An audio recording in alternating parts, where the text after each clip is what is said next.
As a 19-year-old student eligible to vote in my first general election in the forthcoming year, how should I vote to ensure that the fictional events described in Part 3 of the book come to fruition?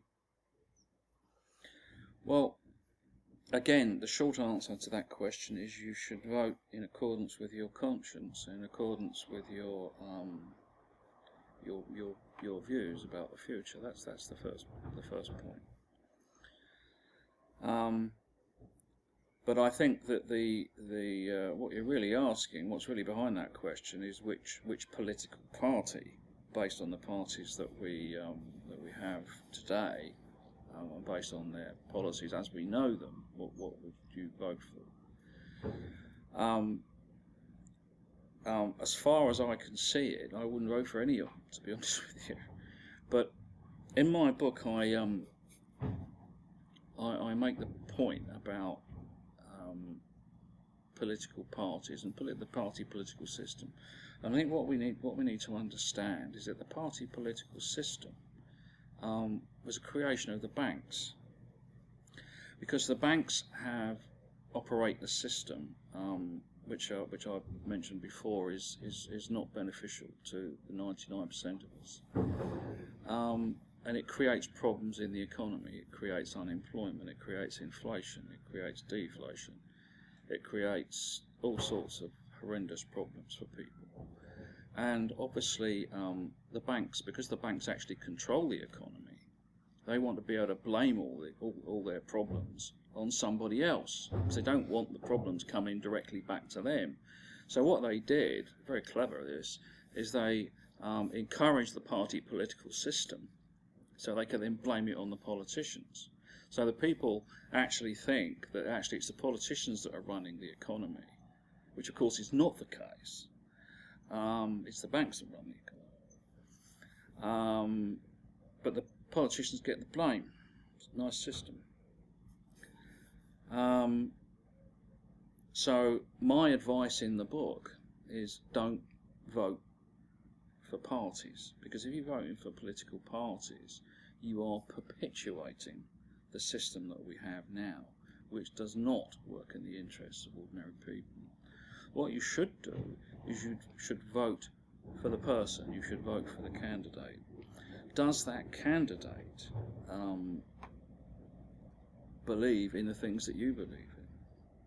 Does that candidate want to create a system, a political system, that does not perpetuate the problems that we already have, but does that candidate want to have a system that is beneficial to everybody?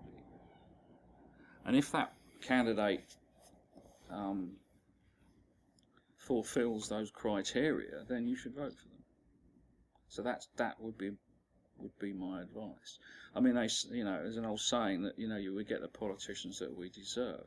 I do believe that's very true.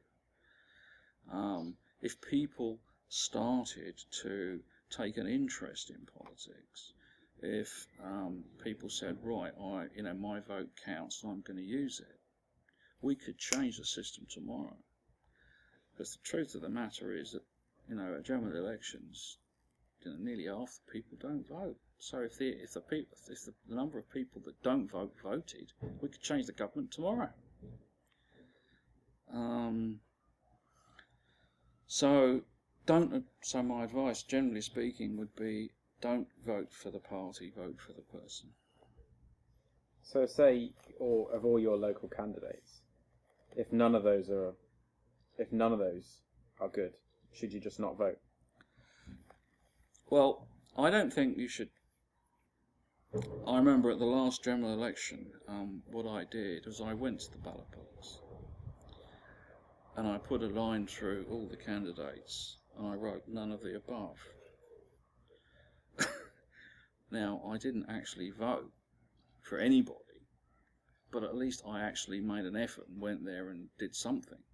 But well, yes, that's the answer to the question. If there is nobody, you don't vote for the negative, you vote for a positive. Therefore, if there's nobody there that represents your views, or that is going to do something to improve the system, why would you want to vote for them? I mean, But that doesn't mean that you should not take an interest in politics. You should. You should write to your newspaper. You should stand up and be counted. Take an interest. Because if you do that, the right people will say, hey, people have woken up. We have a chance now of changing things. I'm going to stand for Parliament because I think these people might vote for me. Then things will change. So what we really need to do is we need to change our attitude. We need to change our consciousness and say, look, let's take control of the situation. Let's stop being passive and let's start being proactive. Let's get out there and say, look, I'm not going to take this anymore. I've had enough. And then the right people will stand for office if people woke up. But you need the key to this. The reason we have a system that we have is because people do not engage with democracy. Democracy only works if people are engaged with the system. If you say, okay, I'm not interested in the system, I'll let them make all the decisions, they will. And they'll make all the decisions that they want, not what you want. Because they'll say, oh, they don't care, they're not interested. Well, let's do this, let's do that. They're not even going to notice. We'll pass this law, we'll pass that law. We'll create a situation that benefits us, the people in power.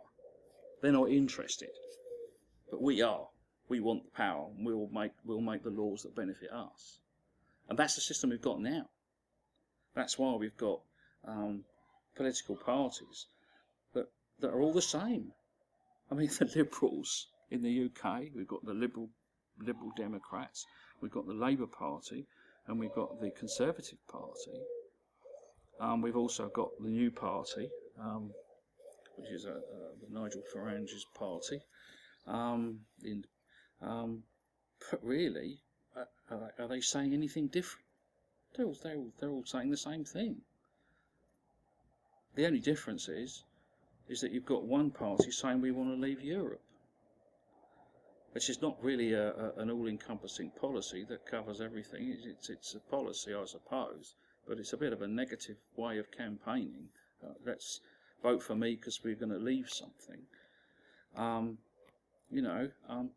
So what do these people do not represent the interests of ordinary people. They represent the interests of big business. They represent the interests of the power elite. They don't represent the interests of ordinary people.